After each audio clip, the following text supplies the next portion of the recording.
10 days ago, the world watched in horror as men, women, and children were massacred in Syria in the worst chemical weapons attack of the 21st century. Yesterday, the United States presented a powerful case that the Syrian government was responsible for this attack on its own people.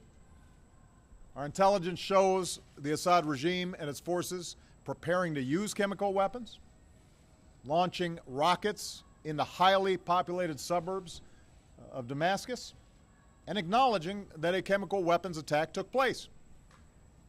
And all of this corroborates what the world can plainly see.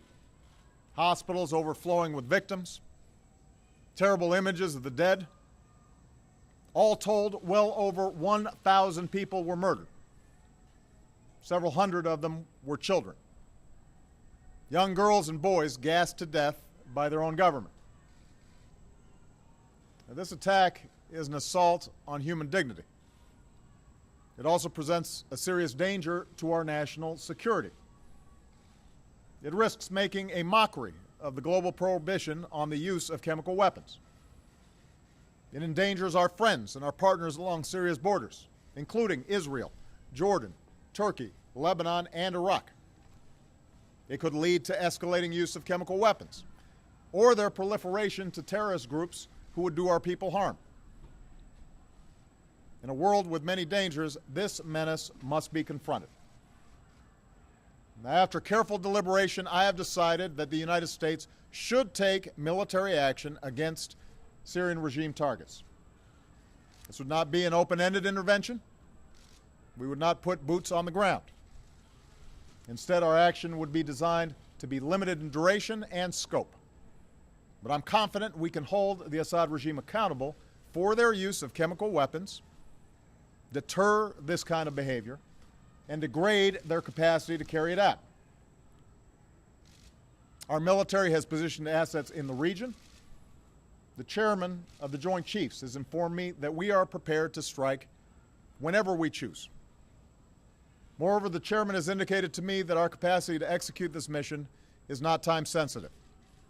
It will be effective tomorrow, or next week, or 1 month from now. And I'm prepared to give that order. But, having made my decision as Commander-in-Chief based on what I am convinced is our national security interests, I'm also mindful that I'm the President of the world's oldest constitutional democracy. I've long believed that our power is rooted not just in our military might, but in our example as a government of the people, by the people, and for the people. And that's why I've made a second decision. I will seek authorization for the use of force from the American people's representatives in Congress. Over the last several days, we've heard from members of Congress who want their voices to be heard. I absolutely agree. So this morning I spoke with all 4 congressional leaders, and they've agreed to schedule a debate and then a vote as soon as Congress comes back into session. In the coming days, my administration stands ready to provide every member with the information they need to understand what happened in Syria and why it has such profound implications for America's national security. And all of us should be accountable as we move forward, and that can only be accomplished with a vote. I'm confident in the case our government has made without waiting for UN inspectors. I'm comfortable going forward without the approval of a United Nations Security Council that so far has been completely paralyzed and unwilling to hold Assad accountable. As a consequence, many people have advised against taking this decision to Congress. And undoubtedly they were impacted by what we saw happen in the United Kingdom this week when the parliament of our closest ally failed to pass a resolution with a similar goal, even as the Prime Minister supported taking action. Yet while I believe I have the authority to carry out this military action without specific congressional authorization, I know that the country will be stronger if we take this course, and our actions will be even more effective. We should have this debate because the issues are too big for business as usual.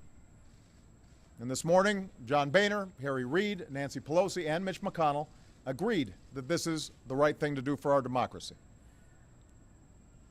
A country faces few decisions as grave as using military force, even when that force is limited.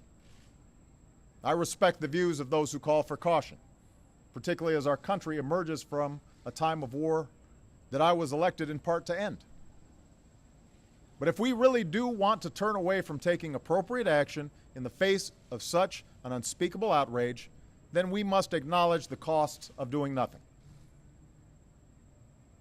Here's my question for every member of Congress and every member of the global community. What message will we send if a dictator can gas hundreds of children to death in plain sight and pay no price? What's the purpose of the international system that we've built if a prohibition on the use of chemical weapons that has been agreed to by the governments of 98% of the world's people and approved overwhelmingly by the Congress of the United States is not enforced? Make no mistake, this has implications beyond chemical warfare. If we won't enforce accountability in the face of this heinous act, what does it say about our resolve to stand up to others who flout fundamental international rules? To governments who would choose to build nuclear arms? To terrorists who would spread biological weapons? To armies who carry out genocide? We cannot raise our children in a world where we will not follow through on the things we say, the accords we sign, the values that define us. So just as I will take this case to Congress, I will also deliver this message to the world. While the UN investigation has some time to report on its findings, we will insist that an atrocity committed with chemical weapons is not simply investigated, it must be confronted. I don't expect every nation to agree with the decision we have made. Privately, we've heard many expressions of support from our friends, but I will ask those who care about the writ of the international community to stand publicly behind our action. And finally, let me say this to the American people. I know well that we are weary of war. We've ended one war in Iraq, we're ending another in Afghanistan, and the American people have the good sense to know we cannot resolve the underlying conflict in Syria with our military. In that part of the world, there are ancient sectarian differences, and the hopes of the Arab Spring have unleashed forces of change that are going to take many years to resolve. And that's why we're not contemplating putting our troops in the middle of someone else's war. Instead, we'll continue to support the Syrian people through our pressure on the Assad regime, our commitment to the opposition, our care for the displaced, and our pursuit of a political resolution that achieves a government that respects the dignity of its people. But we are the United States of America, and we cannot and must not turn a blind eye to what happened in Damascus. Out of the ashes of World War, we built an international order and enforced the rules that gave it meaning. And we did so because we believe that the rights of individuals to live in peace and dignity depends on the responsibilities of nations. We aren't perfect, but this nation, more than any other, has been willing to meet those responsibilities. So to all members of Congress of both parties, I ask you to take this vote for our national security. I am looking forward to the debate. In doing so, I ask you, members of Congress, to consider that some things are more important than partisan differences or the politics of the moment. Ultimately, this is not about who occupies this office at any given time. It's about who we are as a country. I believe that the people's representatives must be invested in what America does abroad.